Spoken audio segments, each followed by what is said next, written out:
नमस्कार दोस्तों। सरेआम सारा तमाशा यहाँ है कि झांसा ही अब बेतहासा यहाँ है। बिना रोए बच्चा बहुत खुश है, अब तो ना ही दूध है ना बतासा यहाँ। कमोबेश यही स्थिति है इस देश की, और इस देश के हालात आज यही हो। आज देश को समझ लेना चाहिए कि जिस संविधान के बूते वह इस बात के लिए अपनी छाती ठोकता है कि हमें यह अधिकार संविधान ने दिया है, वह संविधान आपसे छीना जा रहा है, उससे आपके अधिकार छीने जा रहे हैं और उसके तमाम अंशों को लगातार गायब किया जा रहा है। यह मैं ऐसे नहीं कह रहा हूं, इसका सबसे बड़ा उदाहरण मौजूद है कि कल जब भारत की नई संसद की इमारत में सदन शुरू हुआ तो वहां पर सभी सांसदों को संविधान की प्रतियां बांटी। उन प्रतियों में जो सबसे बड़ी बात थी, हम बार बार, आपको याद होगा, सीए था, एनआरसी था और सारी चीजें थी। उस समय बार बार लोग संविधान की प्रस्तावना दिखा रहे थे, पढ़ रहे थे, और जब ये पढ़ते थे और उसके साथ में लड़ाई लड़ते थे तो बड़ी बात होती थी। उसी प्रस्तावना से समाजवादी शब्द गायब हो गया, उसी प्रस्तावना से सेकुलर शब्द गायब हो गया। क्यों? क्योंकि यह सरकार समाजवाद से नफरत करती है। यह सरकार, मोदी की सरकार, सेकुलरिज्म से नफरत करती है। वो सांप्रदायिक देश बनाना चाहती है, वह पूंजीपतियों का देश बनाना चाहती है, समाज के लोगों को हक नहीं देना चाहती है। इसलिए यह शब्द प्रस्तावना से गायब। जब इस पर सवाल हुआ, अधीर रंजन चौधरी ने इसको लेकर के शोर मचाया और राहुल गांधी, अधीर रंजन चौधरी के समेत कांग्रेस पार्टी के तमाम सारे सांसद संविधान की किताब लेकर के दिल से लगाकर जब संसद भवन के प्रवेश किए तो उन्होंने इस पर आवाज उठानी चाहिए। हालांकि उन्हें बोलने नहीं दिया गया, कहा गया मुद्दे पे। लेकिन आज फिर इसको लेकर के टीएमसी की सांसद ने संसद भवन में सवाल उठाया कि आखिर यह शब्द गायब क्यों? क्योंकि यह तो आत्मा है। तो सरकार की तरफ से सरकार ने नहीं जवाब दिया, पार्टी के प्रवक्ता ने कहा और कहा कि यह वह संविधान है जो 1950 में लागू हुआ, उसकी प्रति है। जब वो यह कह रहे थे तब वो भूल गए कि उसमें बाकी जो संविधान के संशोधन थे वो सभी उसके अंदर मौजूद थे। जब सारे बाकी मौजूद हैं तो आखिर संविधान की प्रस्तावना से समाजवाद शब्द, सेकुलर शब्द क्यों गायब? वजह साफ है कि जैसा मैंने पहले कहा, इस सरकार को नफरत है समाजवाद से और इस सरकार को नफरत है सेकुलरिज्म से। समाजवाद कैसे आया, इसको लेकर के बड़ी बात की। जब डॉक्टर अंबेडकर ने उस समय संविधान सभा में ही यह बात कही थी कि संविधान तब तक पूर्ण नहीं होगा जब तक उसमें समाजवाद नहीं आएगा, जब तक उसमें सेकुलरिज्म नहीं आएगा और सबको न्याय की बात नहीं होगी। तो सामाजिक न्याय की बात जब उन्होंने उठाई तो पंडित नेहरू ने उन्हें विश्वास दिलाया था कि नहीं, हम ऐसा करेंगे, और उसमें कुछ हुआ, कुछ नहीं हुआ। और इसी बात को लेकर के समाजवाद का एक आंदोलन खड़ा हुआ। हालांकि पंडित नेहरू को समाजवाद की राजनीति का पुरोधा माना जाता है हिंदुस्तान के अंदर। तो उस समय डॉक्टर राम मनोहर लोहिया रहे हों या उसके बाद जयप्रकाश नारायण रहे हों या और जो भी कोई लोग रहे, उन सब ने इस मुद्दे को उठाया। उन दिनों जो भारतीय जनता पार्टी की जननी पार्टी है जनसंघ, वह इस देश के पूंजीपतियों और राजे रजवाड़ों के साथ खड़ी थी। इसीलिए इसे एक समय में बनियों की पार्टी कहा जाता। यही वजह है कि उसकी सोच में वह सोच मौजूद है, आज भी मौजूद, उसी से वो चलते, और वो नफरत के बूते सत्ता स्थापित करने की सोचते हैं, क्योंकि इसी तरीके से राजे रजवाड़े करते थे। तो इसलिए इन्हें समाजवाद से नफरत, इन्हें किसी और को अपने बराबर बैठाने से नफरत। हालांकि आज वो जहां पर है वो उसी संविधान के बूते हैं, उसी समाजवाद और सेक्युलरिज्म के बूते हैं, और वही नहीं तमाम सारे लोग हैं, तमाम राजनीति आज उसके बूते खड़ी। और कांग्रेस पार्टी ने श्रीमती इंदिरा गांधी के नेतृत्व में 1976 में संविधान में यह बड़ी उपलब्धि हासिल की, और उन्होंने यह संशोधन किया कि समाजवाद शब्द जोड़ा और सेक्युलरिज्म शब्द जोड़ा। यह शब्द उन्होंने डॉक्टर भीमराव अंबेडकर के कहे गए शब्दों से लिया कि जो उनकी चिंता थी उसको कैसे पूरा किया जाए। लेकिन साहब, इस सरकार की नफरत है चूंकि, तो नफरत के कारण वो उसे खत्म करने का काम करते हैं। जब आप सारे संशोधनों को उसमें शामिल करते हैं तो फिर आखिर उस संशोधन को क्यों नहीं जो उसकी आत्मा से जुड़ा है, डॉक्टर भीमराव अंबेडकर के पूरे आत्मा से जुड़ा है, सामाजिक न्याय से जुड़ा है। क्योंकि आप वैसा ही नफरती बनाना चाहते हो जैसा पाकिस्तान बन गया। आप भारत को उसी तरह बर्बादी में ढकेलना चाहते हो जैसे पाकिस्तान ढकेला। लियो टॉल्स्टॉय ने कहा कि धर्म इतनी खतरनाक चीज है कि जब कोई सत्ता सबको बर्बाद करना चाहती है तो वो धर्म का प्रयोग कर। और आज हम देख रहे हैं जिस तरीके से धर्म की पूरी परिभाषा दी जा रही है और एक राजनीति हो गई, जिस तरीके से इस देश में एक कुंठित मानसिकता डाली जा रही है, लोगों के हक छीनने का काम किया जा रहा है। हमने आपने सबने देखा, आज श्रीमती सोनिया गांधी ने एक अच्छा भाषण दिया और सदन में महिला बिल जो आया है उनके आरक्षण का, उस पर उन्होंने चर्चा में कहा, बड़ा मार्मिक शब्द कहे। उन्होंने राजीव गांधी की उस उपलब्धि को बताया जो भारत के इतिहास में पहली बार महिलाओं को 33% आरक्षण देने के, ग्रामीण और शहरी निकाय में, जिसे स्थानीय निकाय कहते हैं, जिसे स्वराज की कल्पना कहते हैं, उसको साकार करने के लिए उन्होंने किया था। और 33% आरक्षण की जो व्यवस्था करने का प्रावधान किया, जिसे आकर के बाकी जो कांग्रेस की सरकार बनी 1991 में, उस सरकार में, नरसिम्हा राव की सरकार में उसे वायदे को पूरा किया, उसे आगे बढ़ाना था और वो आगे बढ़ाने का क्रम शुरू हुआ, बार बार गिरा, बार बार बढ़ता रहा, और मनमोहन सिंह सरकार ने उसे राज्यसभा में पास करा लिया, लेकिन लोकसभा में वो रह गया क्योंकि पूर्ण बहुमत नहीं था, कई दल, सहयोगी दल साथ नहीं दे रहे, अंततः वो रह गया। लेकिन राज्यसभा में पास होने के कारण वो एग्जिस्ट करता था। उसी बिल को आगे बढ़ाना चाहिए था, लोकसभा में पास कराना चाहिए था, क्योंकि नरेंद्र मोदी की सरकार के पास में पूर्ण बहुमत है, लेकिन उन्होंने ऐसा नहीं किया। उन्होंने उसका एक नया नाम दे करके, क्योंकि नाम बदलने में माहिर है, ये हम सब जानते हैं, तो नया नाम दे करके जिस तरीके से उन्होंने चाल चली, उस चाल से इस तरह से किया कि आने वाले 1-1.5 दशक तक वह लागू न हो, यानी जिसे कहते हैं लॉलीपॉप पकड़ाने का काम किया। चुनावी जुमले पकड़ाने में वो पुराने माहिर हैं, तो साहब वही उन्होंने किया।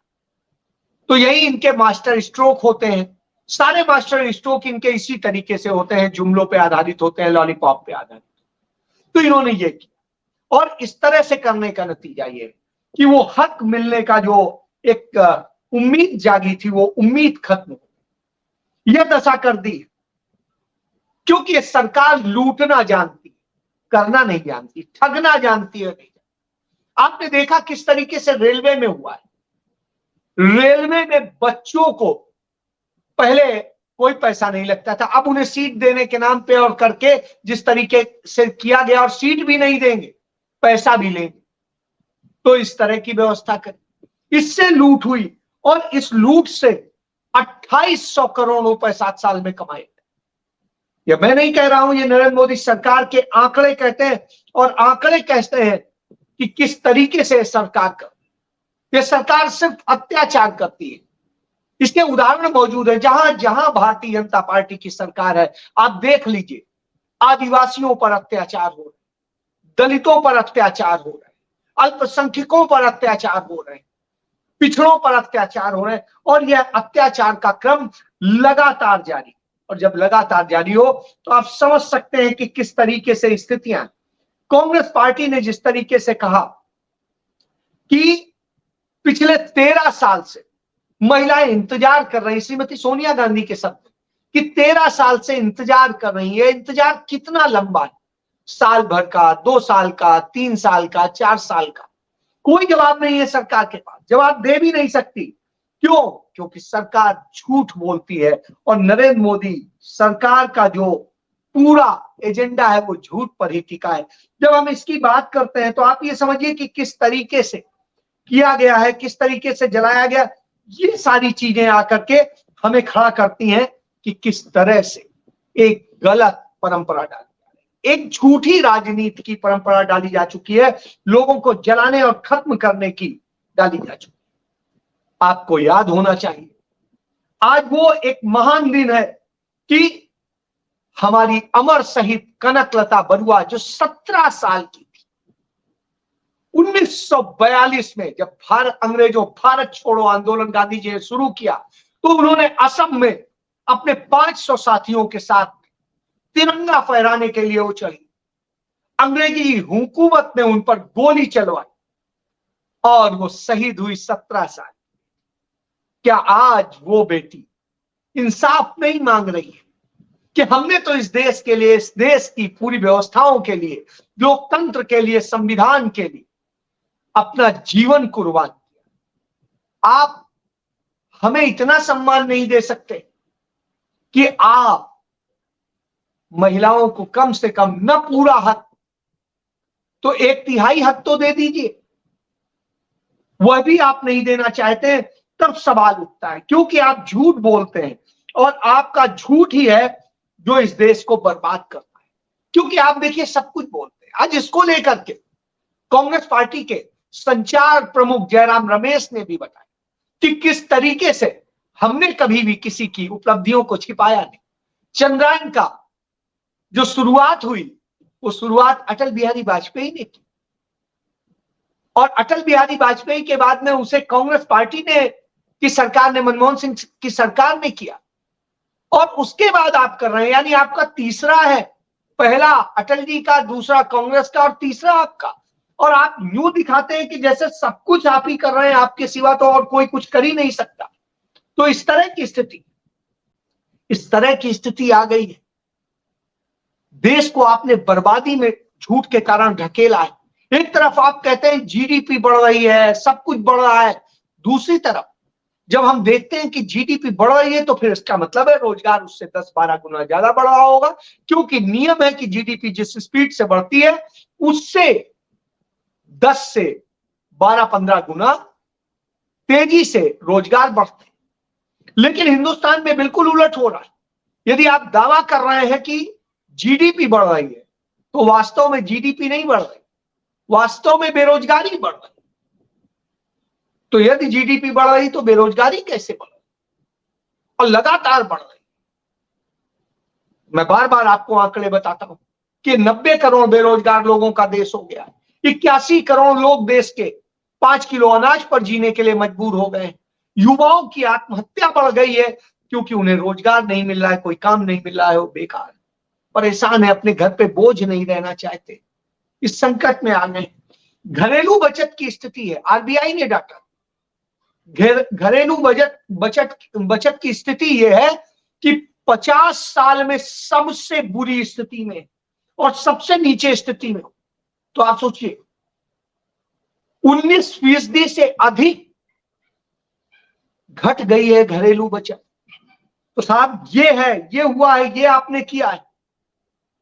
तो इस देश में रेप हो रहे हैं, रेपिस्ट की पूरी मानसिकता पनप रही है। एक घटना का जिक्र कर, कानपुर में एक 7 साल के बच्चे ने एक 5 साल की बच्ची के साथ में रेप किया। ये संस्कार आपने दिए कि बच्चे भी ये करने लगे। 7 साल का बच्चा 5 साल की बच्ची से रेप करता है। क्यों? क्योंकि आपने रेपिस्ट मानसिकता बनाई। और यह भी एक भाजपा से जुड़े ही परिवार का बच्चा है। अब चूंकि बच्चा है इसलिए मैं कुछ नहीं कह सकता, लेकिन ये दुर्भाग्य इस देश का कि हम बच्चों को क्या दे रहे हैं, क्या समझा रहे हैं। तो ऐसी स्थिति में जब ये हालात हो रहे हैं तो आप सोचिए, आपकी नेता उमा भारती जो धार्मिक चोला ओढ़ती हैं, वो कहती है नेताओं को धर्म से दूर रहना चाहिए, यह केवल साधु संतों का काम है। जब वो ये कहती हैं तो आप सोचिए आप लेकिन क्या कर रहे हैं, आपके योगी आदित्यनाथ क्या कर रहे हैं, भगवा ओढ़ के शासक की कुर्सी पे बैठे। अरे भाई, आप मठाधीश रहिए, शासक मत बनिए, संतई करिए। इसी तरीके से प्रधानमंत्री ड्रामे करते हैं और दूसरे लोग करते हैं, तो ये हम सबको दिखाई देता है। तो आप संविधान से खेलेंगे, आप महिलाओं की आत्मा से खेलेंगे, उनकी आबरू से खेलेंगे, उनकी शहादत को अपमानित करेंगे और ये हालत करेंगे। इन सब आपकी नफरतों का नतीजा क्या है कि रुपया हमारा इतने गर्त में चला गया है, ऐतिहासिक रूप से गर्त में चला गया है, और वो 83 रुपए 35 पैसे का $1 हो गया। आपने क्या किया है? आप ही मुख्यमंत्री थे गुजरात के, आप कहते थे जब रुपया डाउन होता है, गिरता है, उसका अवमूल्यन होता है, तो प्रधानमंत्री का अवमूल्यन होता है, उसके पद का अवमूल्यन होता है। लेकिन आज आप कर क्या रहे हैं? क्योंकि आप झूठ का पुलिंदा है। इसीलिए कल जब आप संसद आए थे तो एक फाइल लेके आए। उस फाइल में कोई कागज नहीं था, फाइल थी, दिखाने के लिए लग रहा था प्रधानमंत्री बड़ा पढ़ते हैं, और खुद ही कह चुके हैं हम पढ़ते लिखते तो हैं। तो यह स्थिति है आज। और हमको बड़ी खुशी की बात है कि आज हमारी एक और महान एनी बेसेंट जी का भी शहीदी दिवस, और मैं शहीदी दिवस इसलिए कहता हूं कि वो भी देश के लिए, देश के लिए आखिरी सांस तक उन्होंने काम, देश के लिए, भले अंग्रेज थी लेकिन देश के लिए लड़ी। और देश में ये हिंदू संस्कृत कॉलेज और जाने क्या, जो हिंदू विश्वविद्यालय काशी का, वाराणसी, ये सब चीज बनाने में उनका योगदान था। वो आज के दिन इस दुनिया से गई, उनको नमन करने। उनकी भी आत्मा यही कहती है, वो भी कहती थी महिलाओं को अधिकार मिले, लेकिन हमारे प्रधानमंत्री तो जुमले देते हैं, अधिकार नहीं देते। और जब अधिकार नहीं देते हैं तो आप समझिए कि किस स्थिति में ढकेलते हैं। तो यह चरित्र है, और जब यह चरित्र होता है तभी राहुल गांधी कहते हैं कि ये झूठों की सरकार, ये मक्कारों की सरकार है, क्योंकि कहते कुछ है, झूठ होता है, सब कुछ है, और इसी को परोसते हैं और इतना झूठ बोलते हैं। इनका एक गोड्डा से जो दलाली किया करता था कारपोरेट की, वो सांसद है निशिकांत दुबे, वो जिस तरीके से बोलता है, जिस तरीके से करता है, आज इतने गर्त में भाजपा चली गई है कि उसके पास में एक जमाने में अटल बिहारी वाजपेयी की भाजपा होती थी, जिसमें एक से एक अच्छे वक्ताओं से शुरुआत की जाती थी, विद्वान लोगों से की जाती थी। आज हालात ये हो गए हैं कि उन दलालों से भारतीय जनता पार्टी अपनी पार्टी का बचाव करने के लिए उतारती है, उनसे प्रथम वक्ता के तौर पर उतारती है। यह आप समझिए, इस हालत में ला करके भाजपा को खड़ा कर दिया। तो भाजपा के चाल चलन और चेहरा इस हालत में आ गए। जब इस हालत में आ गए हो तो चिंता करना बनता है कि ये वही भाजपा है जो अटल जी की भाजपा होती थी, या ये वो नफरती भाजपा है जो आजादी के पहले जनसंघ के रूप में, हिंदू महासभा के रूप में, आरएसएस के रूप में थी। आज भी यही वजह है कि कनाडा में जिस तरीके से एक नफरत का माहौल बनाया गया और उसमें एक खालिस्तानी पूरा मूवमेंट एक खड़ा हुआ, और एक मूवमेंट जो है दूसरी तरह का खड़ा हुआ, और जिस तरीके से आरएसएस की कुछ और विंग है जो विदेशों में काम करती हैं, जिनके तमाम नेता बलात्कार के मामले में पकड़े जाते हैं साहब, तो बलात्कार के मामले में इन्हीं के नेता हिंदुस्तान में भी पकड़े जाते हैं, वहां पे भी पकड़े जाते हैं। इन्हीं के नेता हिंदुस्तान में भी महिलाओं को बेइज्जत करते हैं और वहां भी करते हैं, और यही स्थिति। तो नफरत, बेइज्जती और सब यही इनका चरित्र है, और इसीलिए ये संविधान को खत्म करना चाहते हैं, क्योंकि संविधान के जरिए हमें अधिकार मिलते हैं और हमारे अधिकार नहीं होने चाहिए। अधिकारों से इन्हें नफरत, ये चाहते हैं आप गुलाम बन के। फैसला आपको करना है कि आपको गुलामी में जाना है या सच के साथ खड़ा होना है। राहुल गांधी की तरह बोलना है, डरो मत, फैसला आपका। जय हिंद।